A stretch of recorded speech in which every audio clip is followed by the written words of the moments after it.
જે રીતે ડીવાયએસપી સાહેબે 2 દી પહેલાં મીડિયાના માધ્યમથી મોરબીની જનતાને અપીલ કરેલી હતી કે જે લોકો પીડિત હોય અને ગુંડાઓ, લુખાઓ, વ્યાજખોરો હેરાન કરતા હોય અને કોઈની ફરિયાદો લેવાની ન હોય, કોઈના ડરના કારણે, કોઈ બીજા વિષયોના કારણે, એવા લોકો આવીને અમને મળી શકે છે.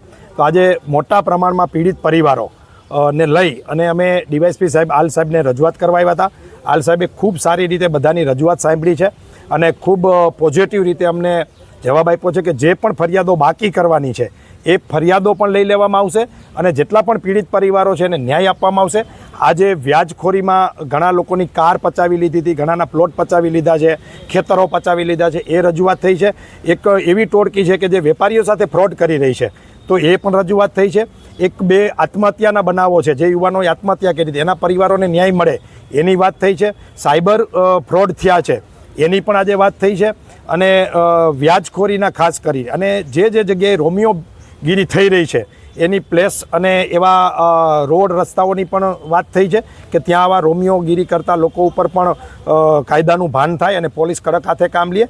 અલ્ટિમેટલી બધા જ વિષયોની ચર્ચા જે સમાજને નડતા છે, એ પછી લુખાગીરી હોય, દાદાગીરી હોય, કબજાખોરી હોય કે પછી હની ટ્રેપરો હોય, આ પ્રકારના જે તત્વો છે એની સામે મોરબી જિલ્લામાં અને મોરબી શહેરમાં તંત્ર તાકાતથી કામ કરે એવી અમે રજૂઆત કરી છે ને મને વિશ્વાસ છે કે અધિકારી તરીકે આલ સાહેબ આવા તત્વોને કાયદાનું ભાન કરાવશે અને એમના જ શબ્દમાં કહીએ તો કાયદામાં રહેશો તો ફાયદામાં રહેશો એ વાતને સાચા અર્થમાં પોલીસ સાર્થક કરે.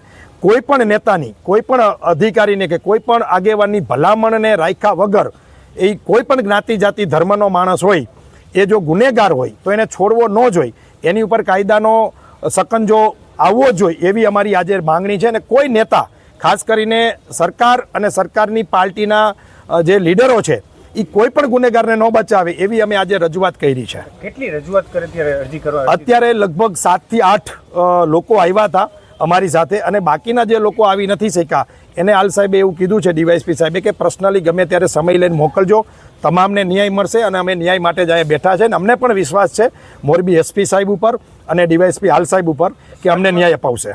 અલગ અલગ છે કે કબજાખોરી છે, કોઈ વ્યાજમાં છે, કોઈ આત્મહત્યામાં ન્યાય નથી મળ્યો, કોઈ આ ટોળકી બનાવીને જે ફ્રોડ કરી રહી છે વેપારી સાથે, આ પ્રકારની છેડતીની વાત છે, આ પ્રકારના જે બાબતો છે.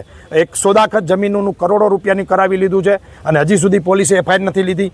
આ પ્રકારની રજૂઆતો અમે કરેલી છે. આજે જ 1-2 ફરિયાદોનું તો જે ડિવિઝનમાં છે એમાં અધિકારીએ કીધું છે કે અત્યારે તમે એ ડિવિઝનમાં જાઓ કે બી ડિવિઝનમાં જઈને કરો અને બાકીની જે ફરિયાદો છે એ આવતા દિવસોમાં ફરિયાદીઓ પોતાના લાગતા પોલીસ સ્ટેશનમાં જઈ અને ફરિયાદ કરશે અને જ્યાં જ્યાં અટકશે ત્યાં અધિકારીને જાણ કરવાની અમને બાંહેધરી આપી છે.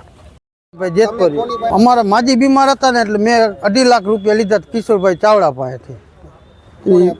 એ કિશોર આપણે અક્ષયભાઈ ઘેટિયાએ એને અપાવ્યા હતા, 1 વર્ષ પહેલાં લીધા હતા મેં. પૈસા પરત દઈ દીધા, જમીન કોઈ પાછી દેતા નથી હજી. એને મુદાકત કરાવ્યું, પોલીસ કે અરજી કરી તો એ અરજીનો કંઈ જવાબ આવ્યો નથી. કીધું એ કે કાંઈ વાંધો નહીં, તમારો નિકાલ થઈ જાય છે, એનો હું બોલાવી લઈશ પોલીસ ચોકી, તમને અરજી તમારી સ્વીકારી લઈશું. કેટલાની જમીન હતી? જમીન 11 કરોડની. ઓકે. અને ક્યારે પડે? 1 વર્ષ થયું. 1 કરોડ કે તો કે ચાલે એમ કીધું એટલે કે અમે પોલીસ કાંઈ કરી ન શકીએ એમ, એ રીતે વાત થઈ.